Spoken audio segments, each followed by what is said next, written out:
Yo, what's going on, guys? GZTV back with another video. We're back with some more horror movie reviews, and I might even watch some more horror movies tonight. I'm not sure yet. I really enjoy watching horror movies and reviewing them for the channel, but here we are with Hereditary, another Ari Aster film. We did Midsummer, one of the most disturbing, probably the most disturbing film I've ever seen. And this one's up there as well. Ari Aster is a very messed up dude. We'll just have to I'll give you guys the plot. If you're too lazy to watch the movie or you already watched it, here's the plot. American miniature artist Annie Graham lives in Utah with her Irish psychiatrist husband Steve, their 16-year-old son Peter, and their 13-year-old daughter Charlie. At the funeral of her secretive mother Ellen Lay, Annie delivers a eulogy explaining their fraught relationship. Later, at a support group for the bereaved, Annie reveals Ellen was not allowed near Peter when he was born after the death of her father when she was a child, and her schizophrenic brother's suicide at 16. So this girl is a psycho now. She's gone through a lot, PTSD, but was a significant figure in raising Charlie. To attend a party, Peter lies that he is going to a school event, and Annie forces Charlie to go with him.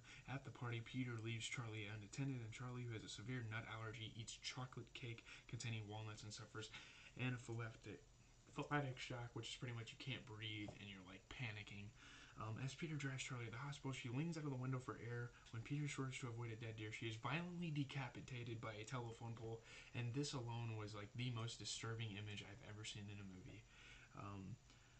In shock, Peter drives home and leaves Charlie's body in the car, where it is discovered by a horrified Andy the following morning. I don't know why. I don't know. I don't know what he should have done, honestly. I would have been too shocked to even do anything. The grieving family is fractured following Charlie's funeral. Peter becomes reclusive and racked with guilt over his sister's death. Andy becomes angry and resentful towards Peter for the incident, and Steve desperately tries to mediate peace between the two. Steve's kind of on the middle ground here between the two. He's kind of the counselor, the psychiatrist again.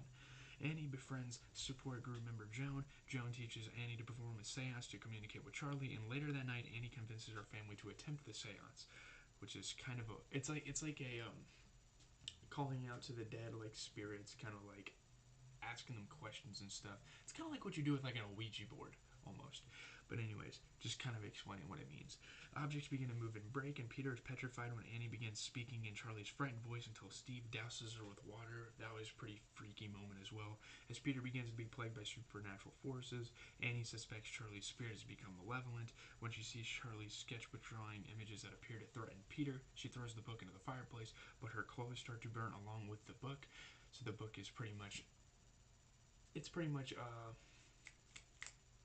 it represents her almost now. But her clothes start to burn along with the book. She retrieves it and heads to Joan's apartment for advice, but Joan is gone. Annie goes through her mother's old belongings and finds a photo album linking Joan to Ellen, who is shown to be the leader of a coven. So Joan is like very evil this whole time. She finds that out. Annie also discovers a book with information about a demon king named Payman. The book states that Payman wishes to inhabit the body of a male host, and in return for doing so, the person who summoned Payman will be given riches and rewards. Ellen had been attempting to conjure Payman and one of her male family members all along, was eventually forced to conjure Payman through Charlie when the other attempts failed, and Charlie's death and the seance have opened up the gateways for Peter's possessions. This is kind of why she does like the tongue clicking thing. Peter's gripped by an unseen force in class, which slams his head on his desk, breaking his nose. After Steve arrives home with the unconscious Peter, Annie hysterically informs Steve of her discoveries and implores Steve to burn the new gasoline-soaked sketchbook to end Peter's haunting. When a disbelieving Steve accuses Annie of being unwell, Annie seizes the book and throws it into the fireplace herself. But as it burns, Steve erupts into flames instead of Annie. This was terrible. Watching this scene was very heartbreaking, very sad, very disturbing as well.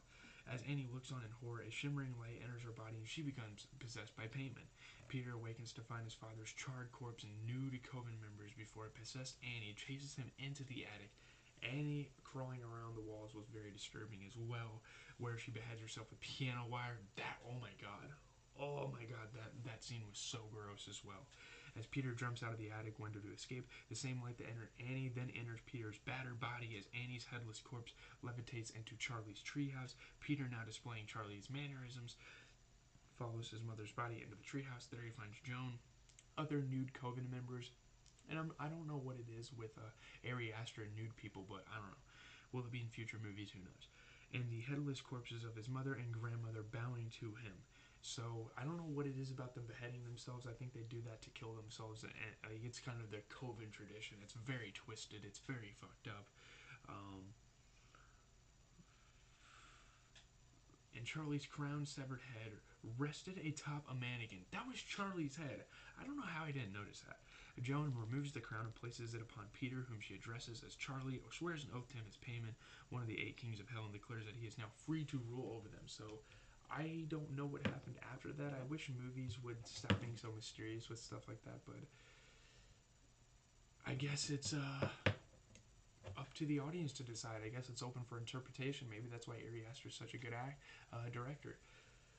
This movie is sick, and again, with Ari Aster movies, these can happen. Now, again, the whole demon possessing things, that's up to you to decide if that's realistic, if that can happen. I'm not gonna like bestow my beliefs on anybody. I'm not going to. Again, we got a hacker in the chat. Again, just ignore them. It happened on my other video. I'm not gonna bestow my beliefs on anybody. I'm not gonna even say what I believe, but whether you think it's realistic or not, I mean, it could happen maybe. I mean, if you guys want my opinion, I think it's just hallucinations. But in this movie, it was a reality, so that's just that. What else do I gotta say? Sorry. What else? I don't really have a whole lot other to say. This movie really makes you think. It makes you sad. There's a lot of emotions that the audience gets throughout this movie. Very grieving movie. Very sad. Obviously Annie loses her mother to start off, and obviously she revealed in this consultation group, this, what do you call it? Support group. That's what you call it. In the support group, she reveals that her father or her brother killed himself at 16, and a parallel with that is her son is 16 in the movie.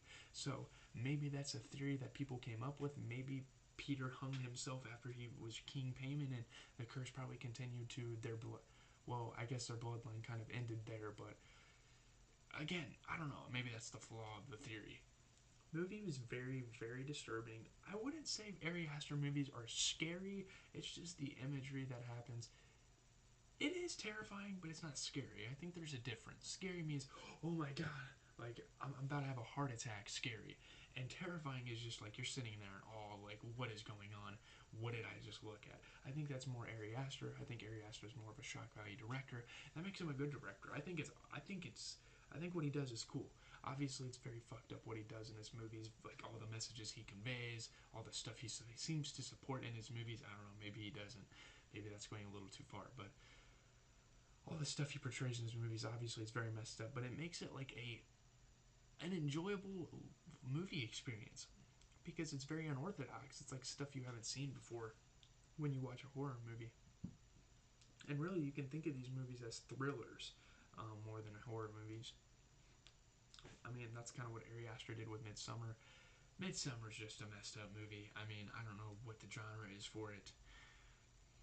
Hereditary. I think in terms of, I don't know which movie's better. I think Midsummer's better than Hereditary, but Hereditary is really good, more in the horror lane than Midsummer. Obviously, it's scarier. Obviously, there's demons involved, like that are actually making a presence in the movie, not just a part of this cult's beliefs, like in Midsummer, which I don't know if they made appearances in Midsummer. I don't remember that happening. But anyways, that's pretty much the video. I don't have too much else to say. We're gonna get ready to listen to a new Gunna track that just came out. I'm very hyped.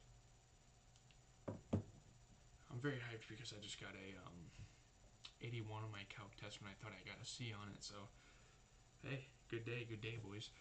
I'm just gonna be chilling in my room. Maybe a Fortnite stream tonight. Maybe a Valentine's Day stream. I don't know, man. I'm just kind of making stuff up on the fly. But this movie is really good. If you're easily disturbed, don't watch it. And I will say Charlie is very ugly. Now, no offense to the actress, she's just ugly. That's all I'm going to say. That's all I'm going to leave you guys at. Leave a like, comment, subscribe. If you're squeamish, I wouldn't watch this, but if not, I think you should. I think it explores a lot of different concepts that happen in our lives, like the grieving process, bad luck, stuff like that, and like Charlie getting beheaded. It's just like this curse. It kind of explores the idea of a family curse. I think that's very interesting. And Ari Aster has a bunch of like life lessons and a bunch of like impactful things in his movies, and I think you should watch his movies.